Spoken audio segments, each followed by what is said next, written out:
faculty here at DLIS, and it's my pleasure to introduce the next speaker, who is Professor Kathryn Shaughnessy.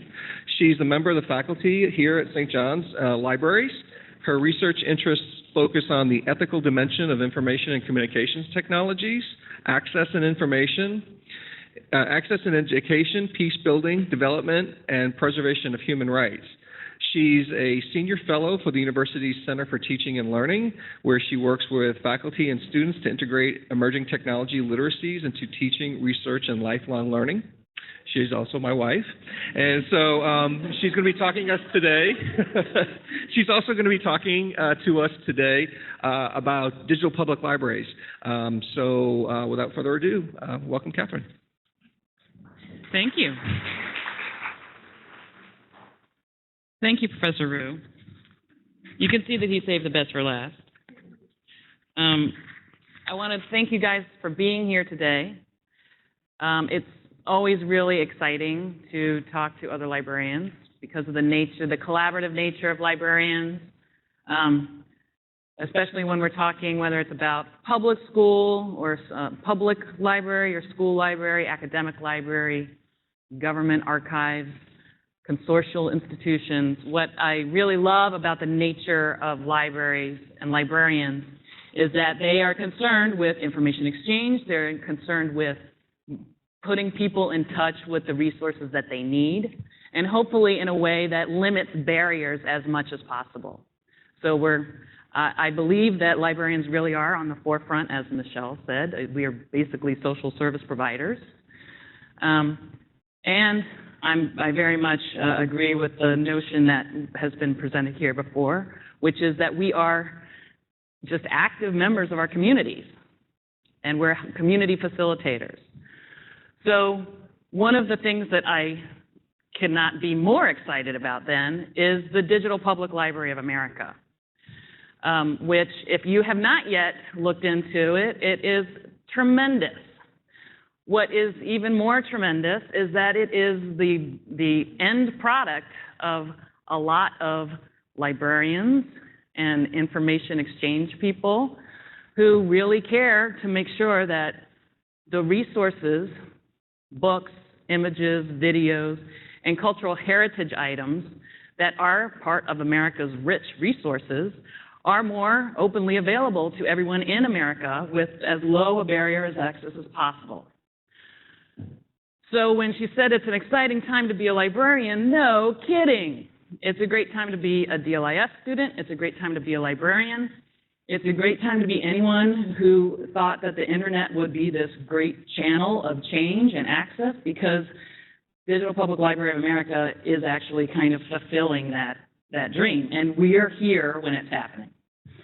So not to build it up too much, but I want to make sure that I like this particular image, not just because it's the one that the folks who originally pulled the archives together, they were like, I just love this guy, look how happy he is. But also because it has good information here about @DPLA, which is the Twitter handle. And I know that Michael has been trying to get Twitter things going today. It has info @DPLA. You're always welcome to contact me. I am a community representative. We're also called casual evangelizers. But I'm a community representative for DPLA, so you can be in touch with me. You can be in touch with the other community reps in the New York State area. Or you can be in contact with info @DPLA, because that is how open and transparent this wonderful organization is. They are also not-for-profit, and I get no money. Okay. So they're also, by putting this together, I love this picture, because, of course, they're incorporating visual information literacy by telling you the name of the picture. They're giving you the proper credit. So let's go a little bit farther in. So DPLA, the three wonderful things about it is that it is a portal for discovery. So for every library that is concerned about diminishing resources for budgets, this is a portal that was created to pull in academic and cultural heritage items and make them available for free. Free access. I'll be in touch with you about getting that in there. So it makes it available so everyone can find it. The saddest thing in the world is a very rich collection that no one can ever access. And if we all have individual little projects, so Digital Public Library of America tries to get the smallest cultural institution or archive and get them on the ramp by having their metadata be ingested into DPLA so that you can go to one spot and have it be findable. Is everything going to be, so everything will be findable and visible. When you get to the local institution, you will find out what the rights management is of it and whether or not you can incorporate it in your project or at what level, okay? But at least you've found it. And you found that I need to contact her at Nassau Collections in order to use this great picture for this book that I'm going to make. Because I'm not making a book about Nassau, I'm making a book about trains. And Nassau has a great picture about trains, but so does Georgia.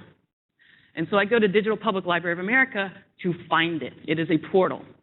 It is a platform because while you all, and when you're working with Dr. Angel to look at metadata, the platform that they've built up is that they tried to create a metadata application profile.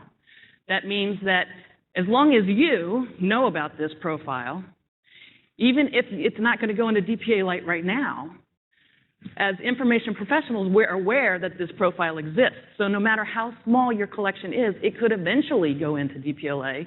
It could go directly, if it's a big enough institution, or it could go through your partners. So it's a platform to build upon so that it makes it an architectural framework that people can add on to. And ultimately, it's a strong public option.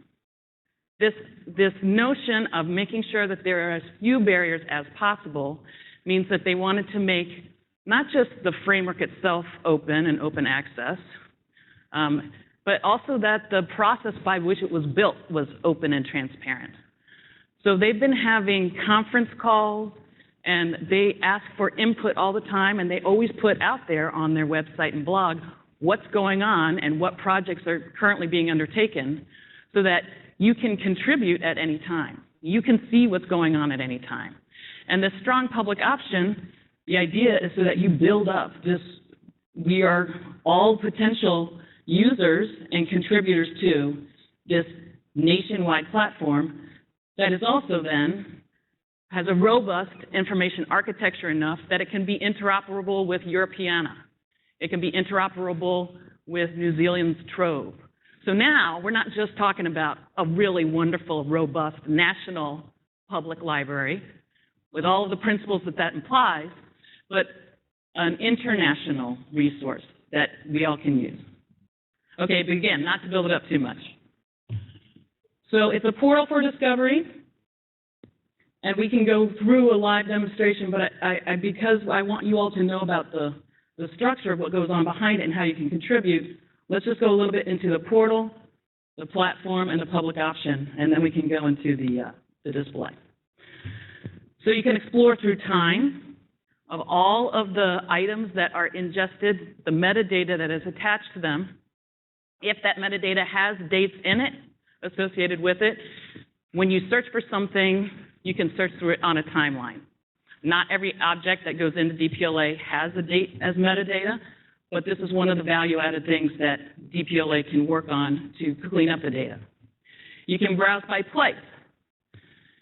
So again, if a picture from your archive comes in and it has the geographical information attached to it at the metadata level, then someone who searches for Nassau, New York, they would be able to find it in the regular search, but if you've attached that metadata to that particular item, you can then drill down at a geographical level to find all the things that have to do with Nassau. Nassau, the county. There is an entire thing on NASA, the space agency. That's different. Okay, curated exhibitions. So this is one of the first steps that DPLA took to kind of whet the academic world's appetite. And for the most part, the exhibits that have been created are movements of national significance, but with a local angle. So we have the Depression in the right-hand corner, but with the local angle of New York theater. You have, well, of course, Boston Sports Temple. For those of you who are, bless you, Yankees fans, you don't tweet anything negative about Boston Sports Temple. They already got it. But the idea here is that you have immigration, you have sports, you have Native Americans, you have activism and civil rights, lands and parks. They tried to take the big thematic items and pull together the resources that they, cherry pick them and curate them in an exhibit.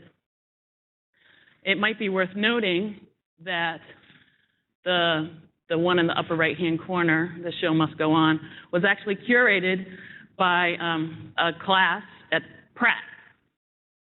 Now, these exhibits reside on the DPLA platform, and one of the reasons that it resides on the DPLA platform is because they have permission to use and recreate. If you wanted to create an exhibit like that on one of our servers, we would have to go through and make sure that all of the stuff that you used was Creative Commons licensing. We'll go into a little bit about that. But these are the pre-curated exhibits. Bookshelf also is a way that you can, if you like the idea of the physical book, you can browse physically. The height and width of the book are to give you some ideas as well. And they pull out the related image in the image search over on the right-hand side. So one of the other ways that they are trying to make it a portal where you can maybe pull some curated items out is by having this login feature. So you log in, and when you do a search because of your area of expertise, if it happens to be Canadian stamps, and you're talking about which letters have Canadian stamps on them, but only you would recognize that because you're the Canadian stamps person, you could go in and pull all those postal, whether it's a letter or a postcard together, and put them together in a collection called Canadian. And you have to get good at it. Are we back? Sorry about that. Flailing. I really get excited about these. One of my best friends worries about that. So the idea there is that you log in. You log in, you sign up,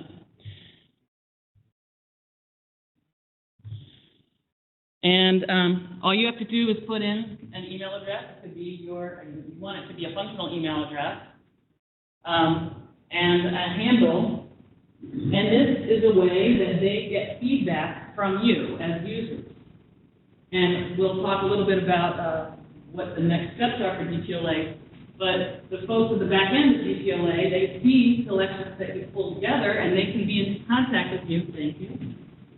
To ask you. Test.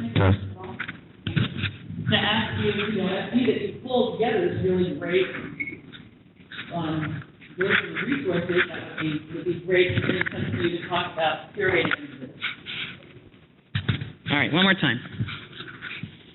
So I would encourage you to, that's the portal element of it, so that you can find what already exists in there, and in a platform that they've created to make it as helpful to you as possible. So where does the content come from, and how does it get there? When it first started, it had huge content providers like New York Public Library, Smithsonian Institution, and we're looking at them there, the orange arrows on there. They had at least 250,000 items that had already had metadata that was already pretty much working with their schema, so they could go directly into DPLA. They also identified some smaller institutions that had interesting collections, and not to pick on you, but this is an interesting collection with historical significance, but it's too small. It's a smaller cultural heritage institution that the chances of being able to work with all of those things doesn't make sense. So they came up with a hub model, which is the yellow. So all the little local institutions can go to the hub, and the hub will coordinate. So it's a distributed work model. It's also a distributed economic model. So in our case, we're very fortunate. We have not only Empire State Digital Network, which acts as a service hub to make sure that all the little programs within New York can get eventually into DPLA, but we also have a coordinator of those services in Metro, which is right down in Manhattan, 13th Street, 12th Street, 11th Street. I have so close. I wander around and I find it.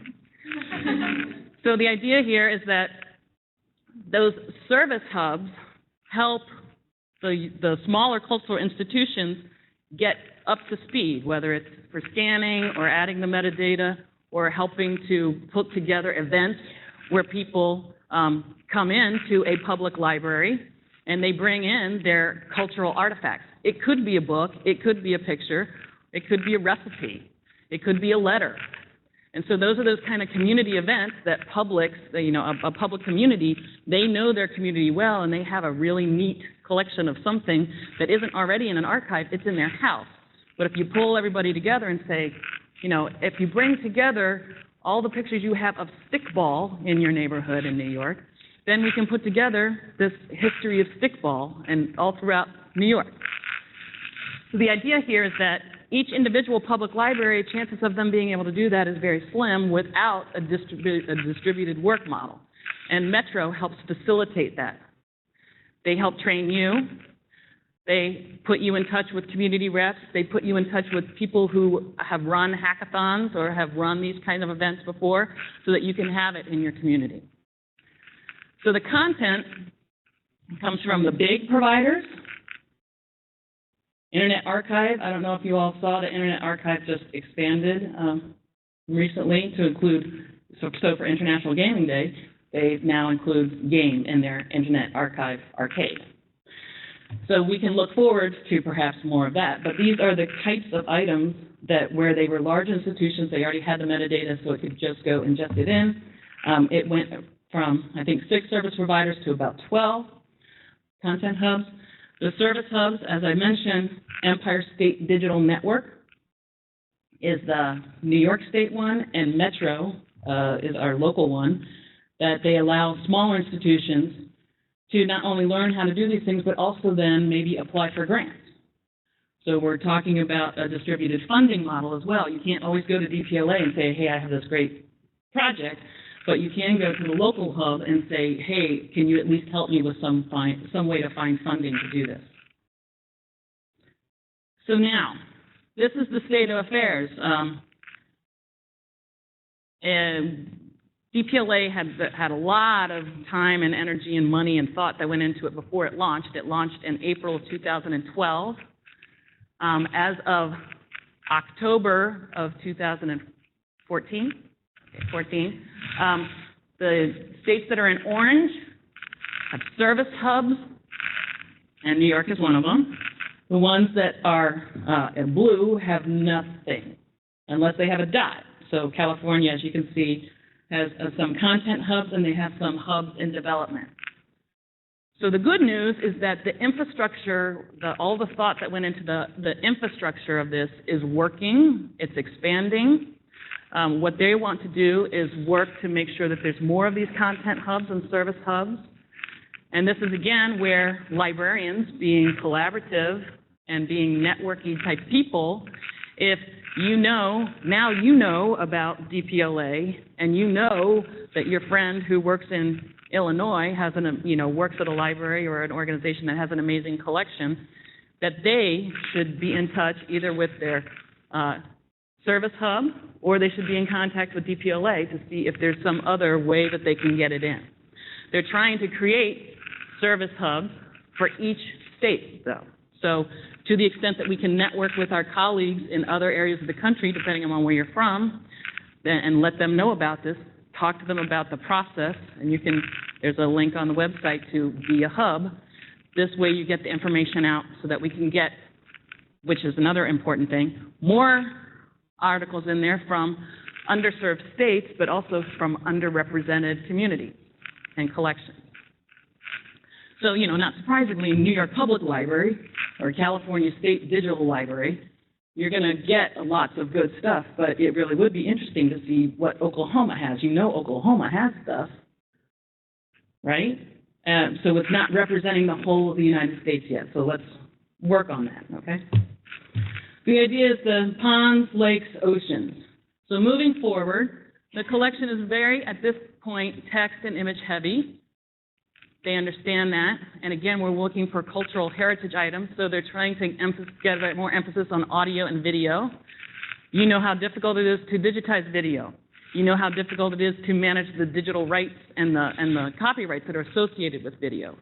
So there's some elements of the rights statements, not just for the images that we have, because some of those are orphan works, not just for the books, some of which we have no idea where they are in terms of copyright, but for the legal elements of, if, heaven forbid, in that video, you have a training video going on and someone is listening to the radio in the background, you actually have to get the rights to the music that's playing in the background of the video.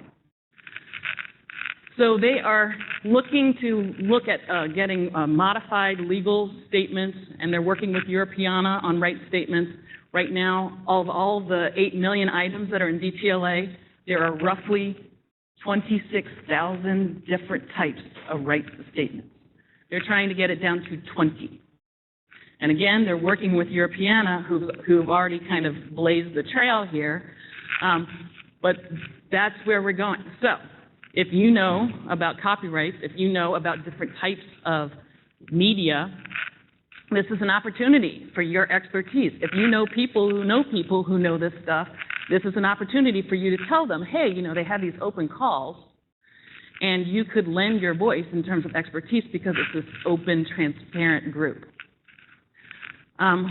They are also concerned about ADA compliance. They did an American with Disabilities Act audit on the launched website, and for the most part, they're kind of in good shape because they have pictures that are described, and they have text, which is mostly able to be read.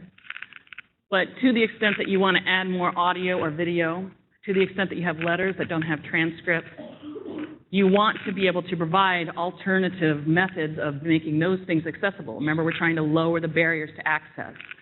So one of the things that they're trying to deal with is, how do we help make some of the stuff that we already have ADA compliant, and how do we work on making the stuff that comes in future, whether it's from a content provider or a service hub, how do we, try and work those ADA requirements in there on the way in.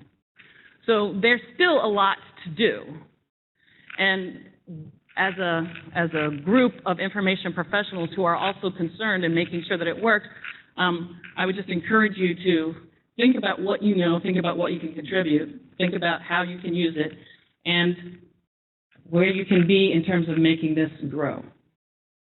Okay, so that's DPLA as a portal of discovery that is ever growing. As a platform to build upon, remember, we're trying to have it be an open platform. They have an open API. And the reason for that is that you're trying to be able to make the content that's in there repurposable and reusable in a lot of different ways.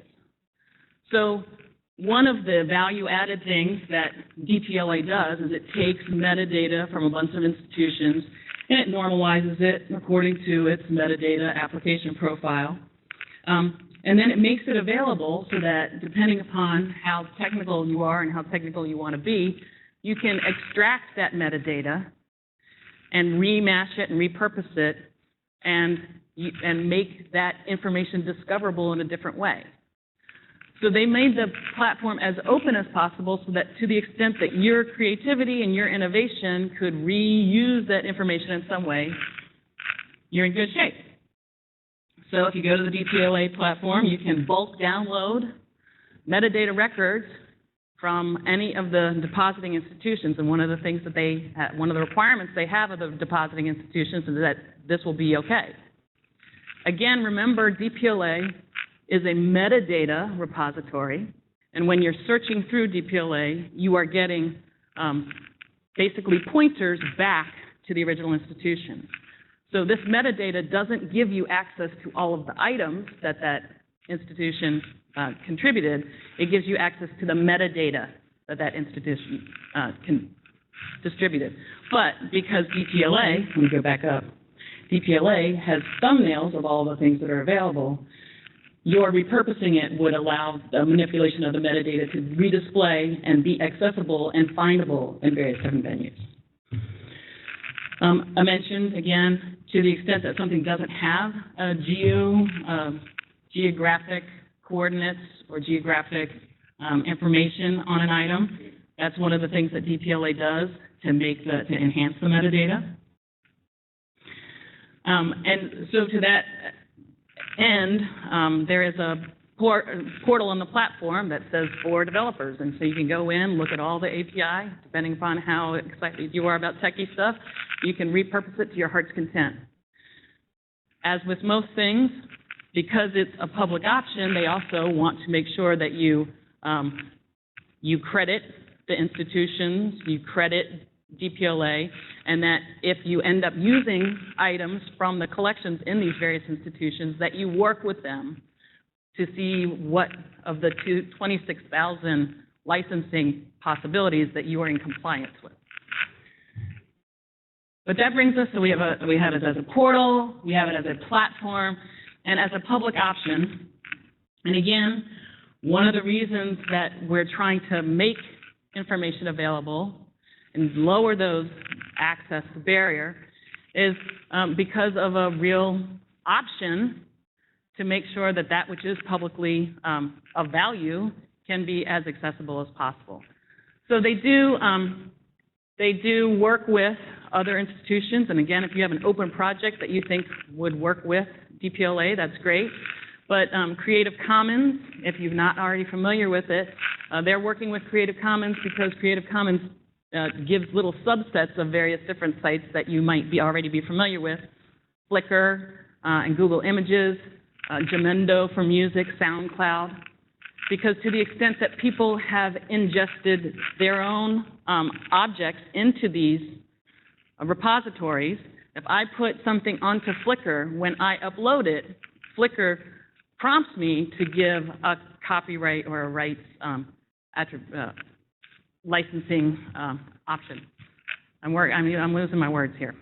You basically go through and you have 4 options of copyright licensing options. Okay, so you can have it be attribution only, which is citing, just like all of us do in scholarly communication all the time. You just have to give proper attribution.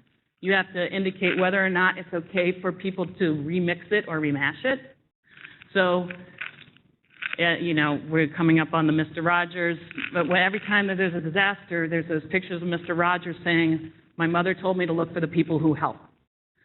So if someone had put a picture of Mr. Rogers in Creative Commons and said it's okay to remix, then you can take that picture, put the Mr. Rogers quote on there, make an attribution to the original photographer, and put it up on the web. One of the other options is whether or not you're going to make money off of it. So I put the thing up there. I don't care if you make money off of it as long as you give me citation attribution, fine. And the fourth one is that, or the conditions of share and share alike. So I got your picture for free, and you made it available to me as something that was just available to anybody, but you just had to attribute it. If I remix it and remash it, I have to have my final end product be under the same type of licensing agreement. So you gave me the picture of Mr. Rogers for free. I put the quote on there. I put the quote and I put that picture up on the internet, but then I have the licensing parameters for that object be the same as where I got it from.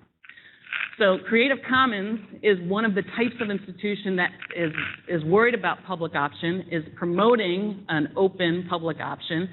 And to that extent, just the same way with Internet Archive, you're trying to make everything accessible through DPLA, but you're also trying to make sure that we're respecting copyright.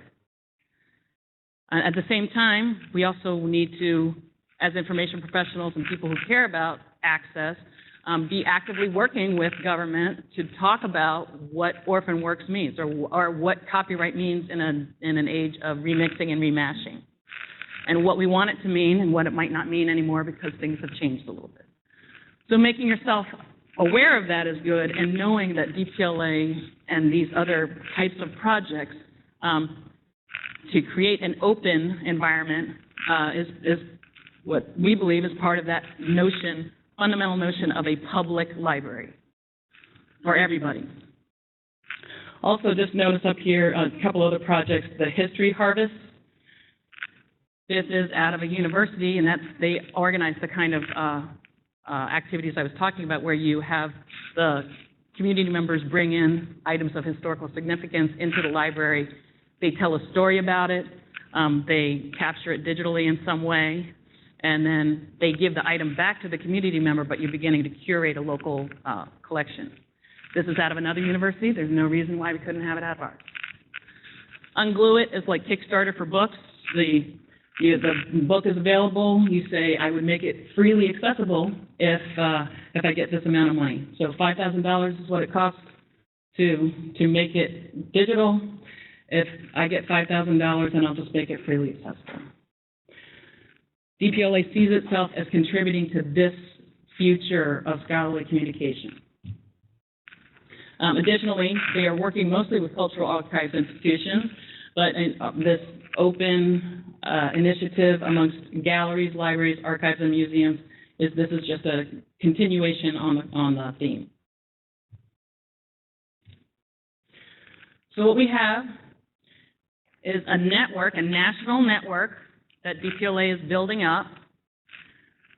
It has local impact because if your local community is able to come together to talk about their history, to talk about their local history, and create an archive that then eventually goes in to a national archive, it has a local impact, and it has global reach. So that one small collection that no one would have known about, now not only do you know about it in DPLA, but eventually through this unified searching interface and interoperability between these other national databases, it could be found globally. So what are ways that anybody can get involved? Yeah, I've put a little pressure on you because I'm saying, as librarians, as information professionals, I'm excited about this. I hope you get excited about it, but even if just as a citizen of the United States, how can you get excited about this? How can you get other folks excited about it? So on the site, there's a develop portal. If you have the techie interest and you are open to it, that's great. You can subscribe to the news list because maybe some project's nothing's going on right now that you could be a part of, but something is coming down the pike. And 4 months from now, if you're on that listserv, you're going to find out about it, and then you can get involved because they're always asking for folks to get involved. You can collaborate in doing a hackathon or one of these community harvests. If you like that idea but don't know how to start, there's a hacking guide. If you like the idea but you don't want to do it by yourself, you can contact me or another community representative, or you can contact me and Jim and Christine, and we can try and organize a workshop that teaches people how to do it, and then like a hands-on first, continuing education credit, so then you bring it back into the community. I told you a little bit about the open calls, the monthly open calls. They have open board committee meetings. They have open calls for tech. They have open calls for legal. They have open calls for outreach. And they literally will ask you what you think. So if you take the time to be a part of those calls and you have a good idea, you actually have a chance of being heard and having it be executed. Keeping up with the DPLA on Twitter, Facebook, Tumblr, and more. To the extent that social media, of course, is always a little weird because you think, how is retweeting something really making anything happen? So for those who say, well, retweeting something isn't really representing a commitment, you're not really changing the world by retweeting something, I would encourage you to at least follow Facebook and follow them on Twitter. Again, maybe you don't do listservs, maybe you don't do emails, maybe you don't do conference calls. They post things that would be of interest to you or perhaps your community of what is available. And so by retweeting it, you just send it out to a little bit more of a ripple network. They actually do have really good stuff. If you find something in DPLA and you think that's really hilarious or wonderful or marvelous and new, and you tweet it, DPLA find, hashtag DPLA find, because this is like a treasure chest, and so you're going through, you're like, holy cow, this is awesome. So Facebook, Tumblr, Twitter. You can, of course, make a donation. You could have a fundraiser to make a donation. You can be a partner, again, we're very, very lucky. We're in a very information-rich area of the United States. So we already have a service hub, and we actually, through some of our galleries and libraries and institutions, we also have content hubs. New York Public Library has an enormous contribution to DPLA. But you know people around the world, you know family members, you know other information professionals, where they are involved with a local organization that they can work with their community library and then find their way in there, ultimately. So learn more about what it takes to be a content partner, what it takes to be a service hub, so that when you have that chance encounter at a conference or when you go home, you can tell them about it. You can apply to become a volunteer community rep, or as we're called, the casual evangelizer. This is a little more formal than casual, but I actually do have an elevator version of this speech. I became a community rep because I first saw something on Twitter or Facebook. They had a call out for ideas about what to do with DPLA, because on that first anniversary launch. So it launched in April. They had DPLA Fest. Wasn't quite a year after because of things that were going on in Boston at the time. But I put in a proposal where I thought that something could be interesting. So we were all at DPLA, and then they put out the call for community reps, and someone said, hey, why don't you see if you want to do this community rep thing? And so part of the reason that they have community reps is because right now, all right, I'm gonna put you on the spot. How many people work for DPLA? How many people are on DPLA payroll? This national network that is less than a year and a half old. Any guesses?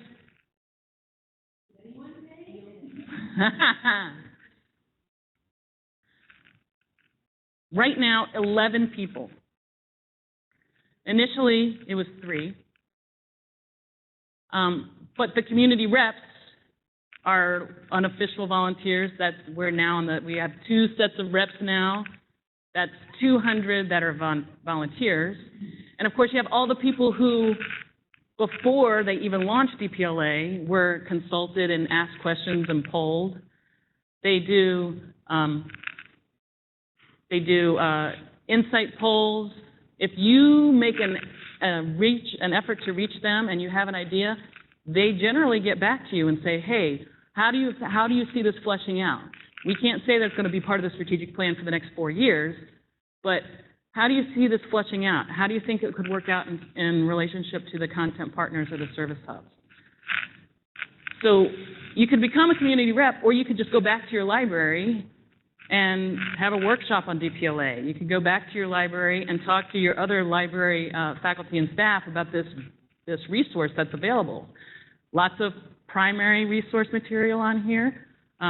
Of the 8 million items in DPLA right now, 2 million are books. Most of them are in the public domain. 160,000 are from after 1981, so a majority of them through the Hathi Trust initiative. But there's lots of pictures and materials in there. There's lots of things that you could be working on as you're doing those community partnerships with schools, and they're looking for primary resources for Common Core. This is a really good portal for that. So you can volunteer to become a community rep in your community, or you can just be a community rep in your community, because it's so exciting that you end up sharing it. There are other events. DPLA Fest, the second year anniversary, is coming up in Indianapolis in April. They will undoubtedly have a call for ideas, but it's in Indianapolis, so it won't be terribly expensive. But as you remember from that map, part of the reason that they're having it in Indianapolis is because they're trying to get people from the middle of America to get an idea of what this is and how they can be a part of it. That doesn't prevent you from not going out there. But there's event lists on DPLA website as well. So we've talked a lot today about cultivating partners, about working with community, about service learning that puts students and librarians in the communities. Some of the local needs at least at the education level, Common Core standards, digital literacy standards for New Yorkers. If you've not yet taken the digital literacy standards Training the Trainers workshop through NYLA, it's very good. I think there's only a couple left, but it's free. If you work for a library and you have to travel, they will work with your library to reimburse you for your travel coming back. But these are the kinds of standards that libraries are expected to meet, whether it's a funded mandate or not. And this is the kind of tool that could help meet all of those workshops and program standards.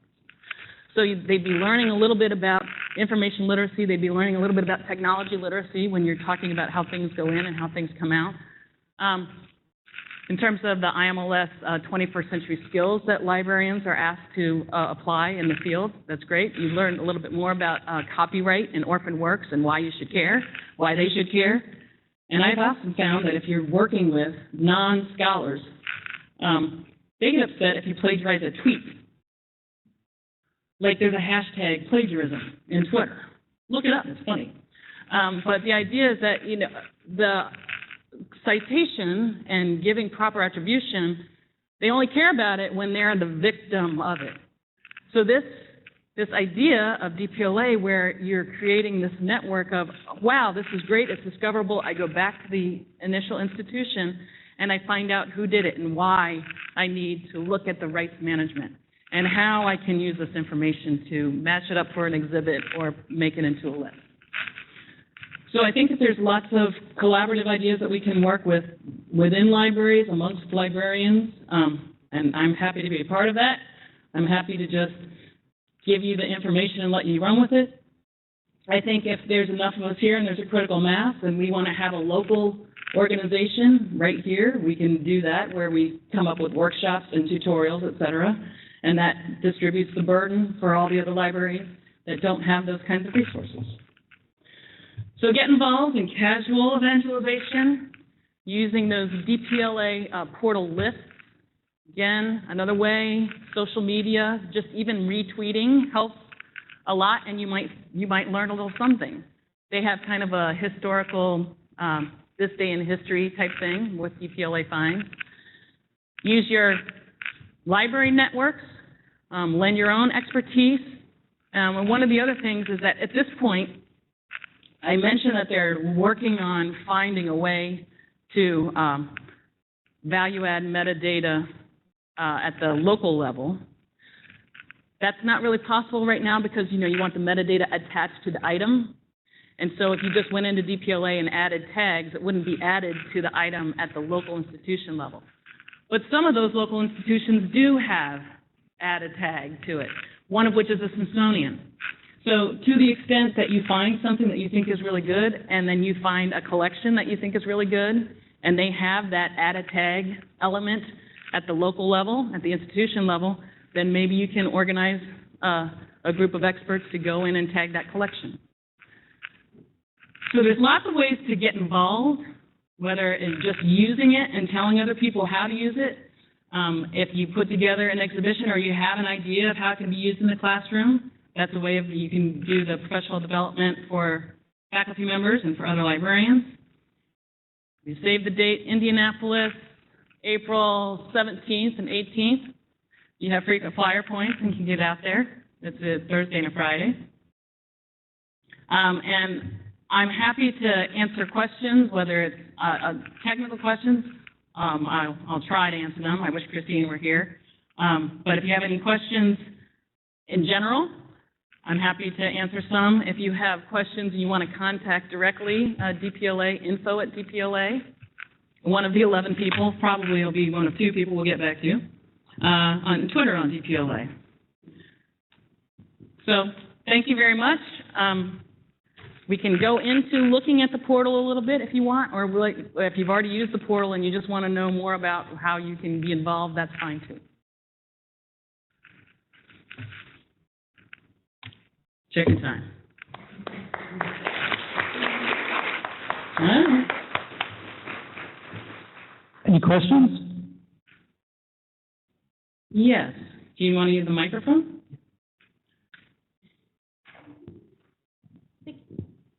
So I know earlier you mentioned something about the metadata, and I just wanted to clarify. If someone wanted to, or if an institution wanted to send some images that they have to the DPLA in some format, does their metadata have to be in a very specific schema? Like, say, does it have to be in Dublin Core, or by some chance, if they use VRA for their metadata, does it need to be redone and changed in order to be put into the DPLA? So the reason that they have that distributed hub model is to make it easier for smaller groups that may not have the same metadata ingest in. They've developed crosswalks at the service hub level, and they also train you about how you can basically create your own crosswalks or clean up the metadata or find a way to transfer it. The content hubs, the ones that have the big, they have already worked out the crosswalks for those contributions. So for the most part, if you have a small collection, that's why they have those service hubs, so that you can work this out at the lower level. It's also good social justice theory if you work it out at the lowest possible level. You don't have to go out to the highest possible level. So I would encourage you to get in touch with the service hubs. As I mentioned, our service hub, our local service hub, is with Metro. One second. The Empire State Digital Network is the New York State. Okay, let's try that one more time.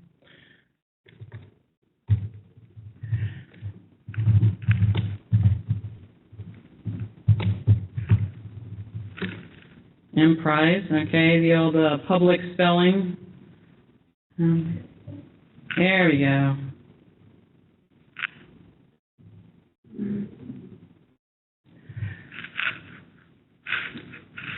So the Empire State Digital Network is the main one that pulls together, but also notice that there are, it's already pulling from New York Heritage, Hudson River Valley, Metro Digital Collections, Long Island Memories, Columbia University, New York State Archives, and New York Libraries.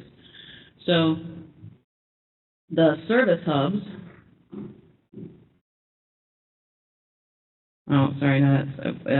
it's one of the New York State service hubs. The content hub is, the local content hub is Metro. And Tom, what's the name of the, if you don't, I don't mean to put you on the spot, but do you know the name of the Empire State Network and DPLA person for Metro? Yeah, Carrie Willett.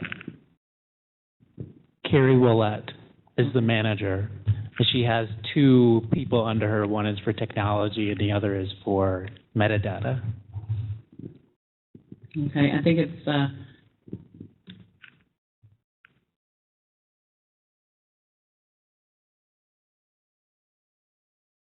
I should have looked this up ahead of time, but Carrie Willett, I'm sorry to put you on the spot again. Let's just look her up. If you put ESDN after metros.org, okay. I think that might get you there.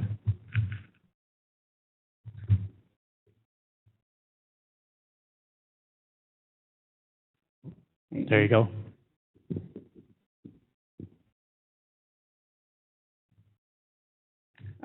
So this is how the smaller institutions, you want to be in contact with them to make that connection clear. Again, one of the reasons that it works out this way too is Metro gives digitization funds. New York Heritage does digitization, gives good digitization grants. They can give you sample grants if you want to get a grant to do a digitization project on a smaller level. And you'll have a little bit of the background from Dr. Angel's course, but this is also going to help because any help that you can get from people who've already done it, so you don't have to reinvent the wheel, is the best way to go. Kathryn, if I could extend that question a little further. I'm a lower tech library with a really cool, say out on Long Island, Walt Whitman collection, let's say, and my collection is mostly digitized, but it's just stored in Excel, just descriptive properties in Excel. Do I have to kind of upgrade to some standard before I could even be in the game here, or can I get help even at my low, level in terms of the metadata integrity? I'm glad you asked, Jim, because it seems to me that that's the sort of thing that Metro has a lot of. New York has a lot of rich cultural heritage and small collections, and although they are a service hub and they provide training, et cetera, that sounds like a service learning project. So if we hooked up with Metro and this EDS, Empire State Digital Networks projects, and said, here are the people that are really close, and we can work with them on a crosswalk and go. Here are the people that are too far away, but if only we had, I don't know, a library school or 2 or 5 in the New York area, that we could have service learning projects where they actively learn how to do a project in the real world. And they're learning the metadata scheme that is going to be required for, this is only a year and a half old. If we're learning the metadata schemes and keeping up with DPLA all along, then no matter where you go 10 years from now, if someone comes to you and says, I think we should probably digitize the collection, but I want to make sure that it fits in with that portal, you're going to be that much better off. So, yes, if you just have it in an Excel spreadsheet, and God bless you for doing that with the police videos, because just moving it from an Excel spreadsheet to a database is a big step. Digitization down the pike, fine, but at least you'll be able to find it. This is the idea.